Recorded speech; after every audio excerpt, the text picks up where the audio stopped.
sommes en train de parler sur l'exaucement. On nous a parlé de l'exaucement. On nous a révélé, relaté, bien aimé, des histoires là où nous avons vu des gens qui ont été exaucés par leur prière. Alléluia. Alléluia. Des gens qui ont prié, des gens qui ont cherché et ils ont été exaucés. Et je sais une chose, avant que tu sors ce matin dans cette église, Dieu va t'exaucer. Peu importe tes demandes, peu importe tes problèmes, que ce soit le mariage, que ce soit le travail, le combat qui sont dans ta vie, je le déclare et je prophétise que Dieu va t'exaucer ce matin. Dieu va accomplir ce que tu as besoin ce matin. Parce qu'il n'est pas un homme pour mentir, ni le fils de l'homme pour se repentir. Alléluia. Notre Dieu n'est pas un homme pour mentir. Il n'est pas le fils de l'homme pour se repentir. Lorsqu'il dit la chose finit par s'accomplir. Lorsqu'il déclare quelque chose dans ta vie, la chose finit par avoir lieu. C'est pour ça qu'il dit, même si la prophétie tarde, attends-la, elle s'accomplira. Elle s'accomplira certainement. Elle s'accomplira. Elle s'accomplira certainement. J'aimerais dire à quelqu'un, si Dieu t'avait dit quelque chose, frère, ma soeur, peu importe les sorciers de ta famille peuvent se lever, ça finira par s'accomplir. Alléluia. Il y a d'autres qui disent que bien aimé, bien aimé, notre Dieu, il est le Dieu le tout-puissant. Ton père, ton grand-père est puissant, mais le Dieu, l'Éternel des armées, il est le tout-puissant. Alléluia. Mais j'aimerais conclure pour prendre mon sous-thème. Pourquoi tes prières ne sont pas exaucées? Amen. Pourquoi tes prières ne sont pas exaucées? Et nous allons énumérer certains versets que Dieu pourra mettre dans mon esprit. Alléluia. Pourquoi tes prières ne sont pas exaucées? Pourquoi tes prières ne sont pas exaucées? Ça fait des années que tu pries pour ta maladie. Tu pries pour des combats, des situations qui sont dans ta vie. Mais pourquoi, bien aimé, il n'y a pas l'accomplissement, il n'y a pas l'exaucement dans ta vie? C'est pour cela que nous voulons voir le pourquoi. Depuis que tu es dans cette église, tu pries. Il n'y a pas l'exaucement dans ta vie. Nous allons lire beaucoup de versets avant que je finisse. Mais la Bible dit, dans Jérémie 15, à partir du verset 18. Alléluia. Alléluia. La Bible nous montre quelqu'un. La Bible nous montre un serviteur de Dieu, un prophète. Ce prophète a posé la même question. Lorsqu'on parle et on dit quelqu'un est prophète, ça veut dire il est la bouche autorisée de Dieu. Alléluia. Il est l'œil de Dieu. Ça veut dire avant que la chose n'arrive, lui doit voir. La Bible dit Dieu ne fait rien sans avoir révélé ses secrets à ses serviteurs. Ça veut dire un serviteur de Dieu en qualité de prophète, c'est quelqu'un qui peut voir des choses avant que cela existe, avant que cela n'arrive. Alléluia. Il a cette capacité. Que Dieu te donne l'onction prophétique afin que tu puisses voir ce que tu ne vois pas dans ta vie. Avant que les choses n'arrivent dans ta famille, dans ta vie, dans la vie de tes enfants. Que Dieu puisse te le montrer. Que Dieu puisse te le montrer afin que tu voies. Oh, que cela soit ton partage si tu le crois. Oh, que cela soit ton partage. Que tes yeux s'ouvrent maintenant. Que tes yeux s'ouvrent maintenant. Que tes oreilles s'ouvrent maintenant. Afin que tu vois tous les complots que le diable, les sorciers de ta famille, est en train de manigancer contre ta vie et contre ta famille. Alléluia. Un prophète, il est la bouche autorisée de Dieu. Il est l'œil de Dieu. Mais cet homme, il est en face d'une situation. Et il a dit à Dieu, pourquoi ma souffrance est-elle continuelle? Amen. Pourquoi ma plaie est-elle douloureuse? Et ne veut-elle pas se guérir? Il a posé la question, comme tu te poses aujourd'hui. Ça fait des années que je prie. Ça fait des années que je recommande mon sujet à plusieurs serviteurs de Dieu. Mais il n'y a pas l'exaucement. Ce prophète a dit pourquoi ma souffrance était continuelle. Et lorsque nous regardons en bas, tu vas comprendre que Dieu a répondu à ce prophète. Dieu lui a montré le pourquoi il n'y a pas l'exaucement dans sa vie. Dieu lui a dit, si tu sépares ce qui est vil et ce qui est précieux. Amen. Parce que Dieu voyait dans la vie de ce temple, il y avait le mélange. Il y a beaucoup de chrétiens qui prient, mais dans leur cœur, il y a le mélange. Il y a le mal, il y a le bien. Il y a des choses bonnes, il y a des choses mauvaises. Et quand Dieu voyait le prophète Jérémie dans cet état, il dit, pour que je puisse t'exaucer, tu dois séparer ce qui est vil et ce qui est bon. Alléluia. Tu dois mettre la différence. Tu dois éloigner ce qui n'est pas bien. Aujourd'hui, beaucoup de gens n'ont pas l'exaucement de leur prière parce qu'il y a plusieurs choses dans leur cœur. Il y a le bien, il y a le mal. Il y a des choses viles, il y a des choses qui sont bien dans leur cœur. Mais Dieu a dit, tu dois séparer. Ce matin, j'aimerais dire à quelqu'un, Dieu est capable de t'écouter. Dieu est capable d'exaucer ta prière. Mais une chose seulement, tu dois arriver à un niveau de séparer ce qui est vil et ce qui est précieux. D'enlever le mal dans ton cœur, la haine, la colère, la jalousie qui est dans ton cœur. Ça peut empêcher que ta prière soit exaucée. La Bible dit dans Ésaïe 59, verset 1 à 2, la main de l'Éternel n'est pas courte pour sauver, son oreille n'est pas dure pour nous entendre. Ce sont nos péchés qui nous cassent la face. Ce sont nos crimes qui font une séparation entre nous et Dieu. Alléluia. Le péché est capable de cacher la face de Dieu devant ton problème. Sa main n'est pas courte pour sauver. Son oreille n'est pas capable, n'est pas impossible pour t'exaucer. Mais ce sont nos péchés qui nous cachent la face de Dieu. Ce sont nos crimes qui mènent une séparation. Beaucoup de gens, le cœur est rempli du péché. Beaucoup de gens, dans leur cœur, il y a de crimes. Quand je parle du péché, je parle de tous les péchés, la convoitise. Je parle de l'impudicité, de l'adultère, de la fornication. Je parle du mensonge, je parle du vol. Je parle de toutes ces choses. Et quand je parle de crime, il y a des gens. Nous sommes à l'église, mais nous sommes des criminels spirituels. Alléluia. Vous savez, il y a des moments quand tu cherches des criminels via l'église. Il y a des femmes qui sont criminelles, qui avortent. Quand tu avortes, tu dis, c'est une grossesse seulement de 2 mois, 1 mois, je dois avorter, je dois enlever. Tu es un criminel, tu es une criminelle. Et il y a des hommes aussi qui encouragent, je vais t'amener pour aller voir un docteur pour le faire. Tu es un criminel d'un mari. Un mari criminel. Alléluia. Une grossesse de 2 jours, c'est une grossesse. Que ce soit d'une journée, c'est une grossesse. Bien aimé, quand tu prends l'initiative d'enlever cela, tu commets un crime devant Dieu et devant le Tout-Puissant.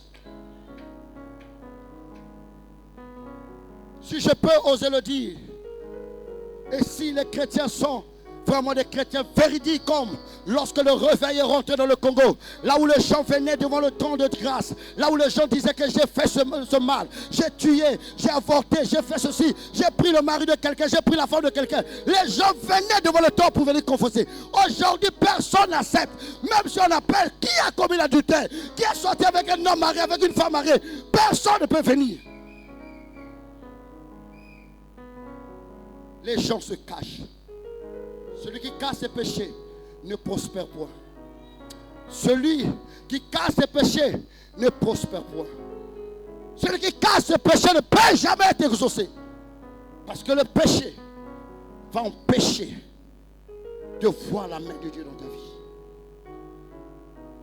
Dieu t'attend, ça fait des années. Il veut accomplir quelque chose dans ta vie. Il veut changer ton histoire.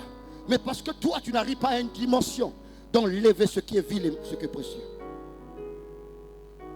Alléluia. Ça fait longtemps Dieu nous attend. Il y a des gens les gens pensent que nous venons attendre Dieu. Quand même Dieu dit que nous allons commencer notre culte à 12h ou à 8h.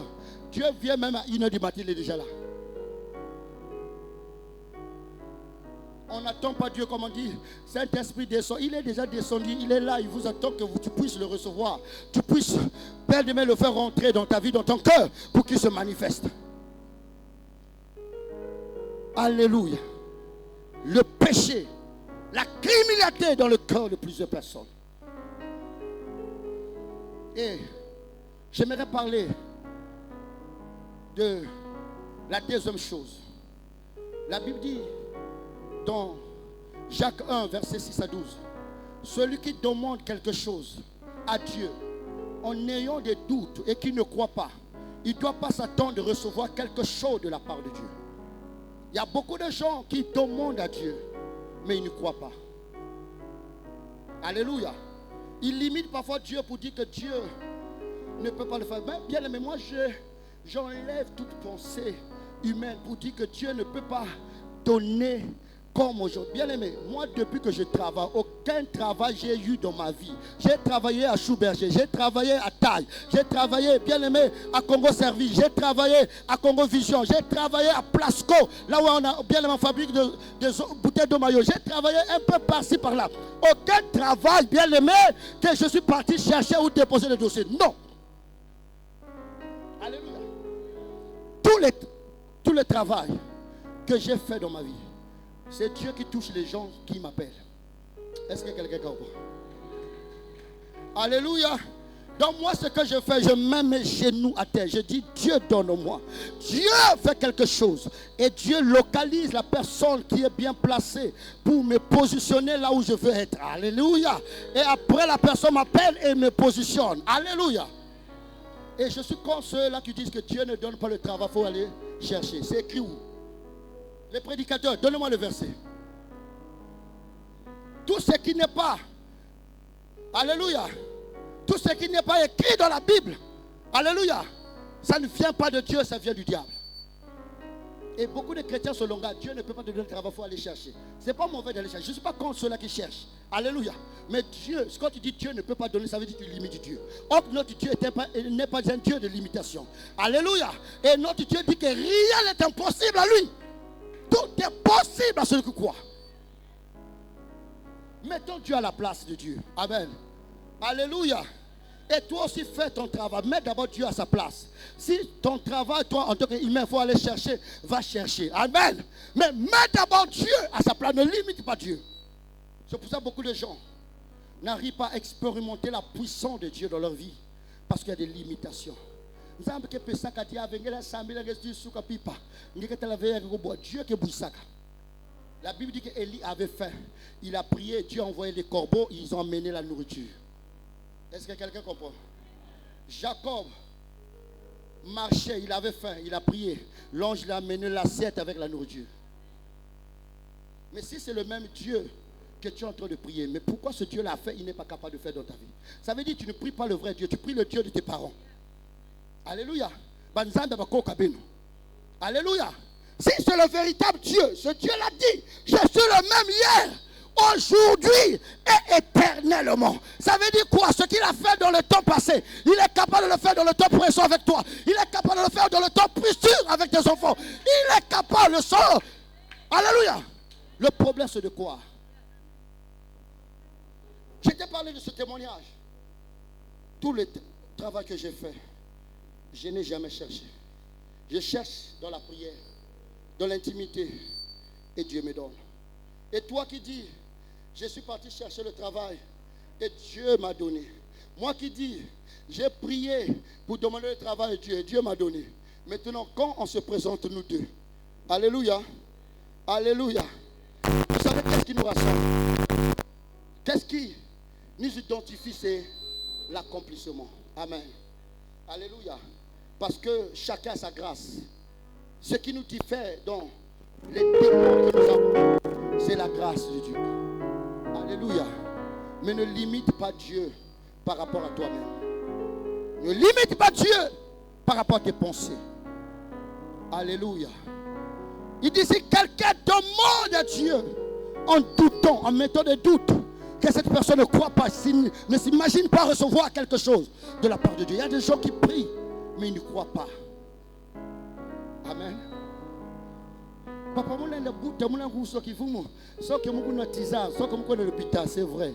Anne était partie dans quel hôpital pour avoir Samuel? Dites-moi.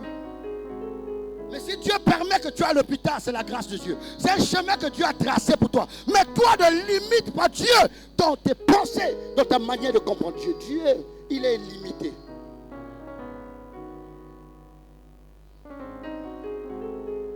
Une fois j'ai dit à un enfant qu'il y a une RAV4 qu'on va me donner. J'aurai un don d'une RAV4. Il dit, papa, et que vous Papa, je n'ai pas besoin de calculer. Celui qui a la foi, il ne vit pas dans les calculs. Il croit seulement ce qu'il pense. Il croit ce qu'il demande. Alléluia. La Bible dit que si tu as la foi, tu verras la gloire de Dieu. Si tu as la foi, tu verras l'accomplissement de Dieu. J'ai dit, je n'ai pas besoin de calculer. Je n'ai pas une économie qui peut me permettre d'acheter, mais je crois que Dieu est capable de me le donner. Un point barre. Je ne doute pas. Beaucoup de chrétiens ont des doutes. Beaucoup de chrétiens ont des doutes dans leur cœur. Je me rappelle une fois, si j'avais dit, je ne finirai pas cette année sans que je puisse avoir une parcelle. Quelqu'un va me donner une parcelle. J'ai vu un Thomas. J'ai vu toujours Marthe s'élever Marie. Petit papa, ça ne peut pas arriver. Papa, ça ne se fera pas. J'ai dit, ça va se faire. Ça va se faire. Ça va se réaliser. Bien aimé, nous avons commencé l'année. Il n'y avait rien. Nous sommes arrivés en décembre. Ce jour-là, on partait au baptême pour aller baptiser les gens. Moi, quand je parle de quelque chose, je le répète encore pour confirmer ce que je crois. Alléluia. Il y a des gens qui ont peur. Alléluia. Dieu te dit que je vais te bénir. Il a peur de venir témoigner parce qu'il dit que c'est ainsi qu'il ne fait pas que Alléluia. Celui qui n'a pas de doute, qui croit à son Dieu, n'a pas peur de déclarer ce que Dieu lui dit. Est-ce que quelqu'un comprend de quoi il s'agit? J'ai dit que en montant, partant au baptême, j'ai dit que Dieu va me donner la parcelle aujourd'hui. On est parti, eux ils doutaient dans leur cœur. On arrivait et en revenant, j'ai dit encore déclarant en descendant. C'était à partir de 12h, 13h. J'ai dit aujourd'hui j'aurai une parcelle. Quelqu'un, il y a un frère qui n'a pas supporté, il est venu. Il dit papa, même si tu dis que Dieu va te donner, papa, ou bien le 31 décembre.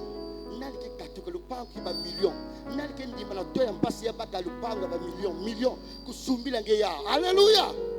Même si quelqu'un va quitter en France pour le faire. Mais est-ce que cette personne te connaît? Est-ce qu'il connaît l'église? Alléluia. J'ai dit ce que je déclare, je le crois à cela. Alléluia. Je crois à cela. Et quand nous sommes arrivés, on était à l'église, on était en train d'arranger les choses. Et à partir de 19h, j'ai vu un frère rentrer. J'ai reconnu, je connaissais ce frère. Il était quelqu'un qui fabriquait des balais. Hein? Et lorsqu'il est rentré, il a dit au protocole qui était là, je vais voir le pasteur. Et on m'a annoncé que ce frère veut te voir. Je l'ai appelé, il est venu. Il a dit, qu'est-ce que tu veux? Papa, tu dois prier pour moi. J'ai prié jusqu'à la fin. Dieu m'a rien montré, Dieu m'a rien dit. J'ai dit, mais comment ça? Ça, c'est le 31 décembre, là où je suis tellement bien chargé, bien préparé. Comment Dieu, je suis en face de quelqu'un, Dieu ne me montre pas ce qu'il est. Dieu ne me montre pas ce qui est caché dans sa vie, dans sa famille. Pourquoi? J'ai raisonné, je pensais à Dieu. Et j'ai fini, il n'y avait pas une prophétie concernant ce frère. J'ai dit, Dieu m'a rien montré concernant ta vie. Alléluia. Il m'a dit, papa, je suis venu pour que tu me bénisses. Prononce les paroles sur ma vie. C'est là où j'ai compris, il y a des gens qui ont la révélation. Vous savez, la familiarité peut t'empêcher de recevoir quelque chose de bien auprès d'un homme de Dieu. Alléluia. Il y a des gens qui sont tellement familiers avec l'homme de Dieu. Parce que l'homme de Dieu, bien-aimé, ils mangent ensemble, mais ils ne voient pas ce que l'homme de Dieu porte en lui. Mais il y a des gens qui sont de loin, qui savent que dans cette personne, il y a quelque chose de spécial. Il y a quelque chose d'important. Si je m'approche et que si je cherche cela, ma vie ne va pas demeurer la même. J'aurai quelque chose de nouveau dans ma vie. C'est l'ignorance qui tue beaucoup de gens. Il a dit, papa, prie, déclare des bénédictions pour moi. J'ai déclaré comme il croyait. Il y a des gens qui déclarent des bénédictions s'ils ne croient pas. Alléluia. C'est pour ça que ça ne se réalise pas. Parce que tout dépend de la foi. Et la Bible dit qu'il te soit faite selon ta foi. Quelle est la foi qui t'anime? Compris pour toi quelle est la foi que tu mets en œuvre, que tu manifestes pour que cela s'accomplit dans ta vie. J'ai prié, j'ai fini.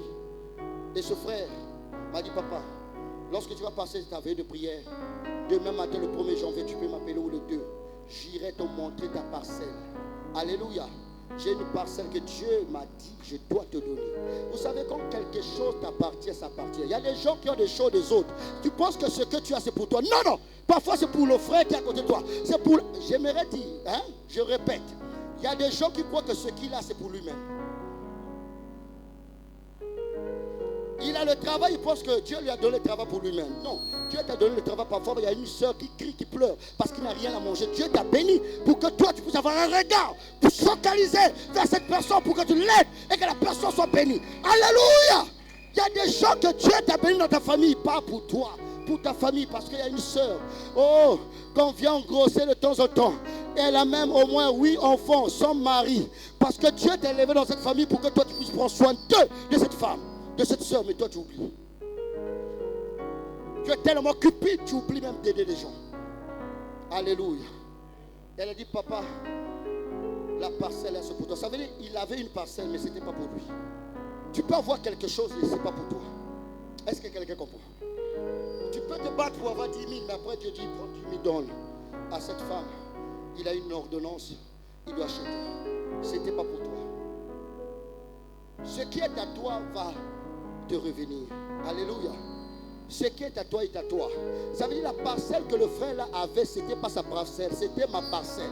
Dieu a dit que le temps est arrivé de donner la parcelle au propriétaire de la parcelle.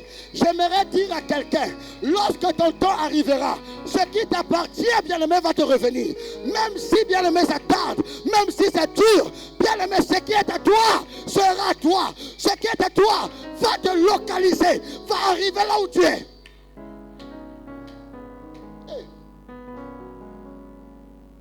Est-ce que je parle aux enfants de Dieu? On va voir que Larry va maquiller le mettre amen à Larry on va bien va maquiller aïe aïe aïe attends amen. Est-ce que va qu'il connaît?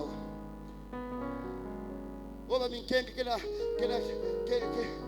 courage.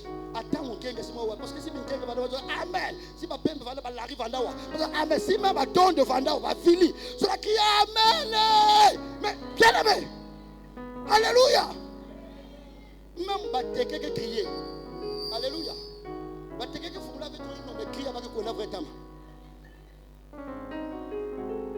Mais s'il y avait ces gens-là dans l'église, les gens voulaient crier plus fort, les gens voulaient acclamer pour Jésus, parce qu'ils savent que, bien aimé, je suis venu avec mon problème, je ne répartirai pas de la même manière que je suis venu, parce que le Dieu en qui je crois est un Dieu qui est capable de faire, est un Dieu qui est capable d'accomplir. Alléluia. Que vous couvrez l'autel par des cris, des lamentations, des gémissements, des pleurs. Alléluia. Alléluia. Et vous n'êtes pas exaucés. Arrêtez quand quelqu'un pleure, quand quelqu'un crie dans la présence de Dieu, il doit être exaucé. La Bible me parle de Anne. Anne est rentrée dans 1 Samuel 1. Elle est rentrée dans l'église. Anne commençait à pleurer. Anne commençait à se lamenter. La Bible dit que Dieu l'a exaucé. Alléluia. Mais là on dit, vous criez, vous lamentez, vous remplissez l'autel de pleurs. Mais Dieu n'exauce pas. Et la Bible dit, pourquoi Dieu n'exauce pas? À cause de la femme de ta jeunesse. Alléluia. Beaucoup de gens ne sont pas exaucés dans leur vie à cause de la femme de leur jeunesse. Tu as signé l'alliance, mais tu as rompu cette alliance. Alléluia. À plus forte raison, surtout les frères qui ont déviergé des enfants des autres là, de trouilles, vous ne serez jamais exaucés. À toi qui es rentré dans une relation dans ta jeunesse, tu as choisi, ça c'est ma compagne, ça. Mais après, tu détruis cette relation, cette alliance. Dieu ne pourra jamais t'écouter. C'est pour ça que Dieu ne t'écoute pas. À cause de la femme de la jeunesse. Les gens pensent que nous sommes jeunes, je peux faire ce que je veux et après je vais me rattraper. Tu ne vas pas te rattraper. Ce que tu fais va te suivre. Ton péché va te poursuivre et ton péché va t'atteindre.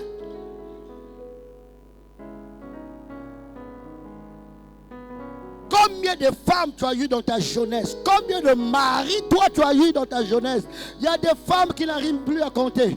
Ils comptent par les doigts, il finit, il passe là. Il prend ses pieds, il finit. Il demande le maire de frère Neige, il compte ici, il compte. Ça ne suffit pas, il vient encore pour il compte, ça ne suffit pas. Tu arrives à quel niveau, ma soeur, mon frère?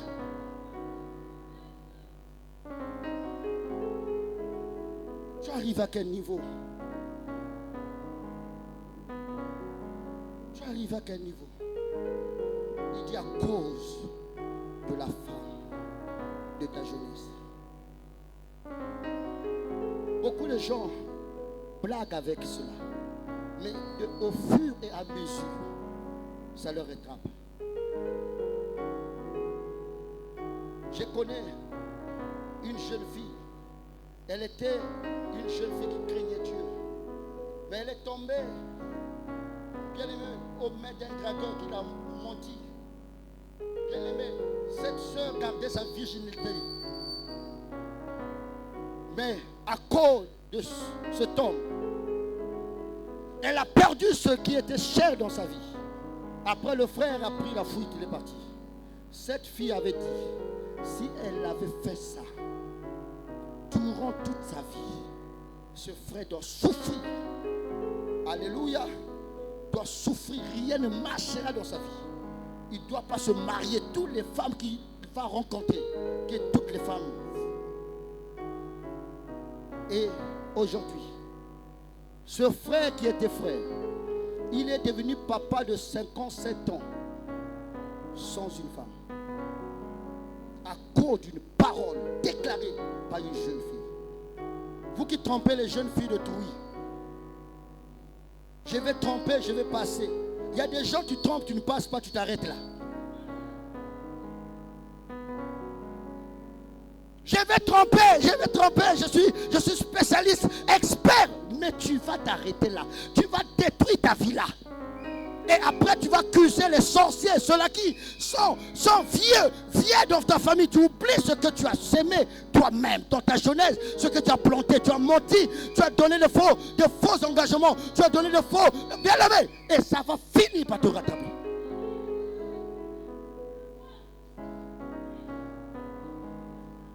Tu as eu un homme qui n'avait rien, qui volait même sa maman pour te donner. Après, tu l'as fui. Ça va te rattraper. Parce que tu as eu Jean qui a beaucoup d'argent. Mais lui, il est devenu voleur à cause de toi.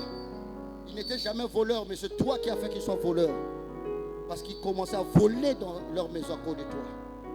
C'est pour cela qu'il ne faut pas blaguer de la femme de ta jeunesse. Ça finira par te rattraper. Ça finira, bien aimé, par te détruire dans ta vie. Il ne faut pas blaguer. Il y a des gens qui ont l'expérience de la vie. Alléluia. Qui ont l'expérience. J'avais un ami, il est tombé dans cette affaire. Il a trouvé une jeune fille de 14 ans, il a trompé, il dit, Amrevou Neyan. Cette fille a dit, ton Lazare va mourir jusqu'à la fin. Il n'y aura pas la résurrection de Lazare. Même si Jésus vient, Lazare ne va pas se lever. Même si Jésus crie, Lazare, réveille-toi. Lazare va dormir. Lazare sera dans le tombeau. Il n'y aura pas la résurrection. Même si Jésus vit, la résurrection ne se fera pas. Alléluia. Et ce jeune Lazare était mort. On appelait Jésus les prophètes qui sont venus dire, on levait la pierre et ils ont crié, rien. Lazare sort du tombeau, réveille-toi. Lazare est mort. Lazare de la Bible a fait seulement 3 jours, le 4e jour, et c'est là où il était réveillé. Alléluia. Lui, ça fait des années. Aujourd'hui, 67 ans, Lazare ne se réveille pas. Lazare est mort définitivement. Pendant que dans la Bible, on nous parle, Lazare, réveille-toi. Non, dans l'émission, il y a un des quand il dit Lazare Fuluka. Alléluia. Lazare Fuluka. Lui, il est mort jusqu'à aujourd'hui.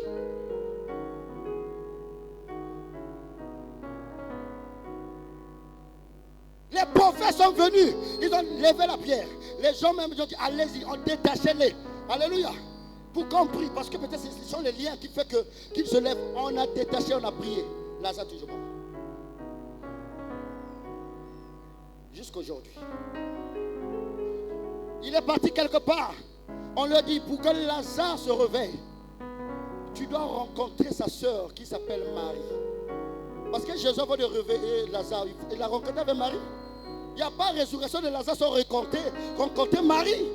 Il dit, tu dois rencontrer Marie. Et quand tu rencontres avec Marie, même si Marie ne croit pas, si Marie peut dire, bon, Seigneur, va au tombeau, ça va aller. Il a commencé à chercher Marie dans Brazzaville. Marie qui vivait à Filou, il est parti à Makelekele. Makelekele, on n'a pas su la direction de Marie.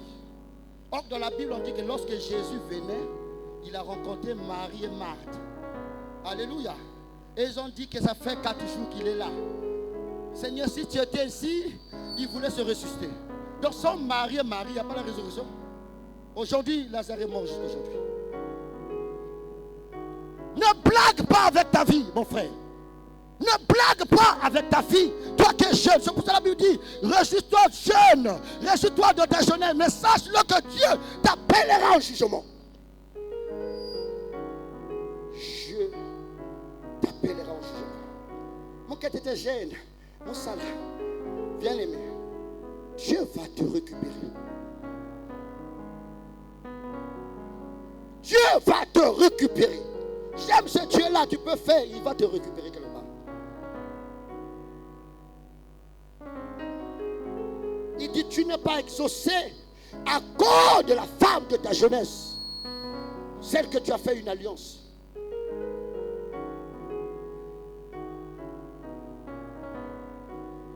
Alléluia. Là, les frères commencent à compter. Dans leur tête, il y a des calculs qui se font mathématiques.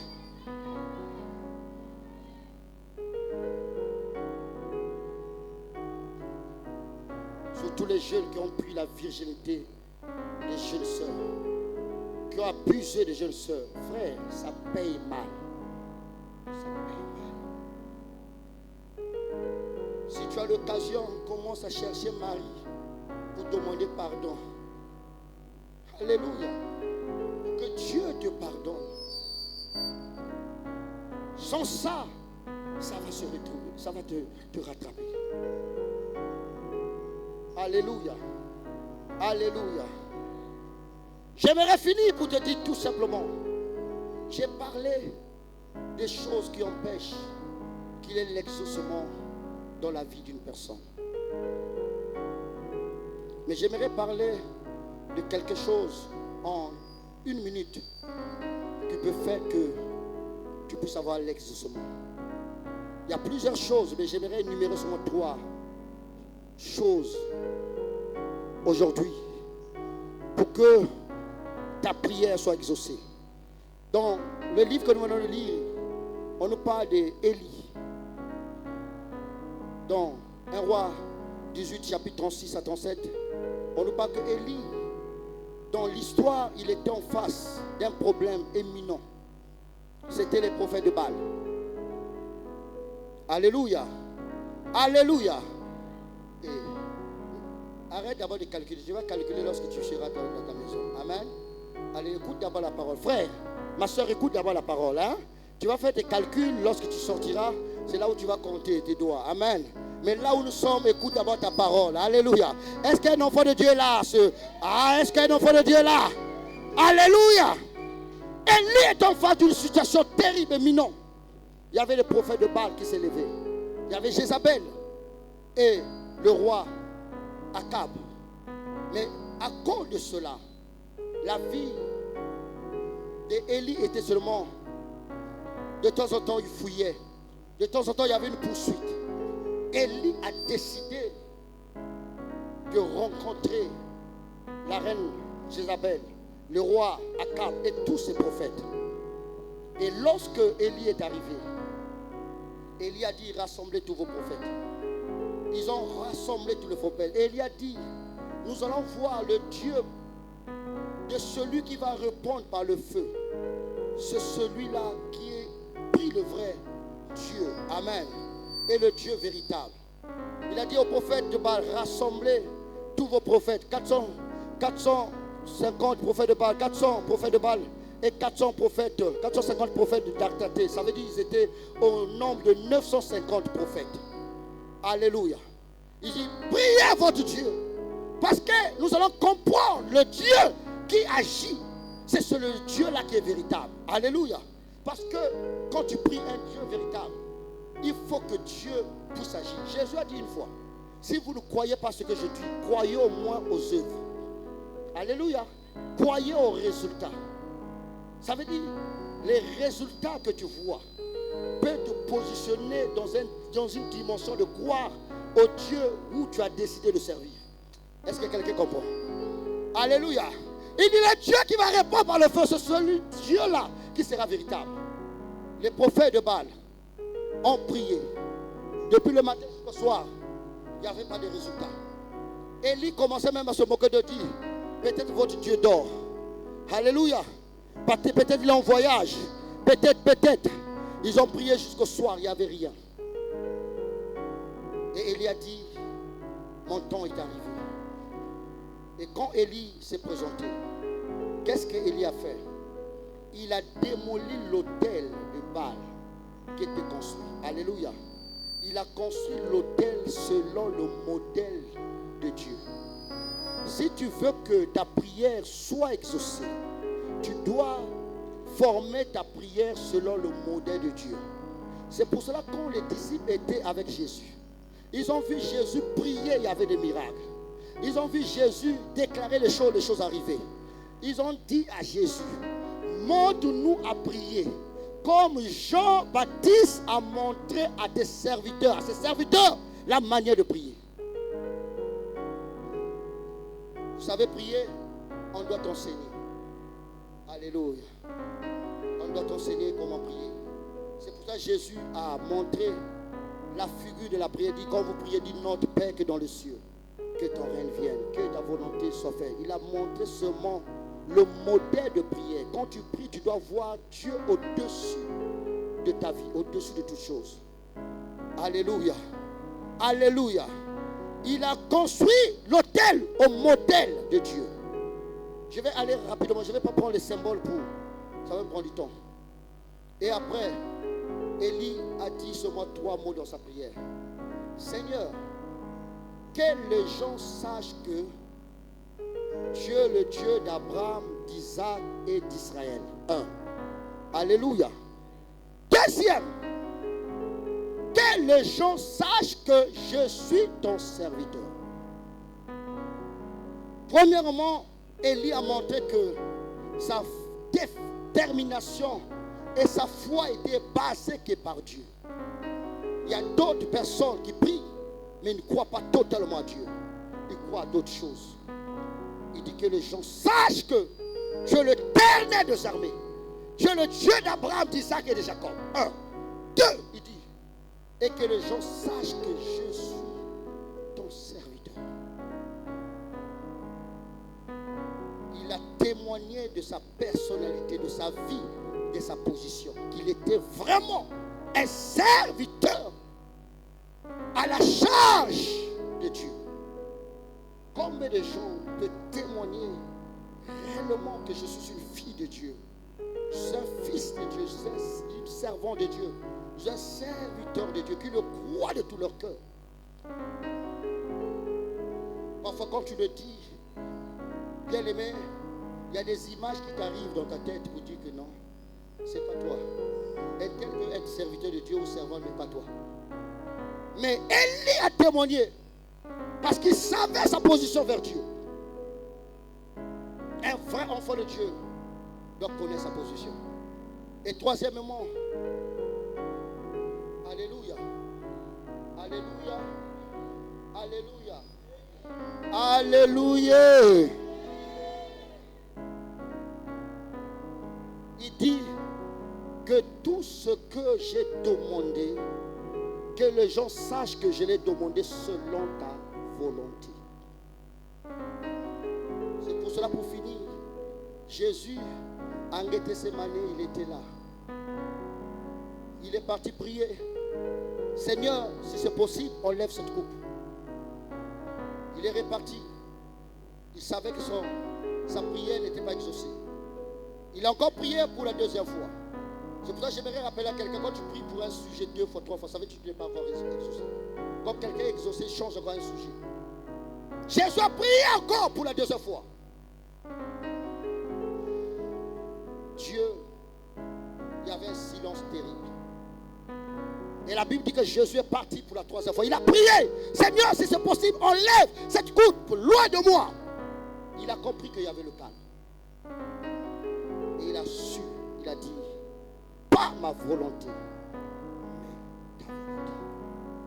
Quand tu pries selon la volonté de Dieu, bien aimé, tu verras que Dieu va t'exaucer. La Bible dit, dans Jacques 4, verset 3, il dit, vous priez, vous demandez, vous ne recevez pas parce que vous demandez mal dans le but de satisfaire seulement vos passions. C'est pour cela, tu pries pour montrer le matalana à toute personne, que Dieu donne-moi le mariage pour que les gens sachent que je suis marié. Dieu ne va pas te le donner. Dieu donne-moi le travail pour que les gens sachent que tu m'as donné le travail. Dieu ne va pas t'exaucer. Parce que c'est pas selon sa volonté. Tu pries selon tes désirs. Tu demandes mal pour satisfaire seulement les besoins de ton cœur. Mais quand tu pries, Seigneur, bénis-moi pour que je sois un témoignage vivant. Que les gens te voient à travers moi. Que les gens reconnaissent qu'il y a un véritable Dieu à travers moi.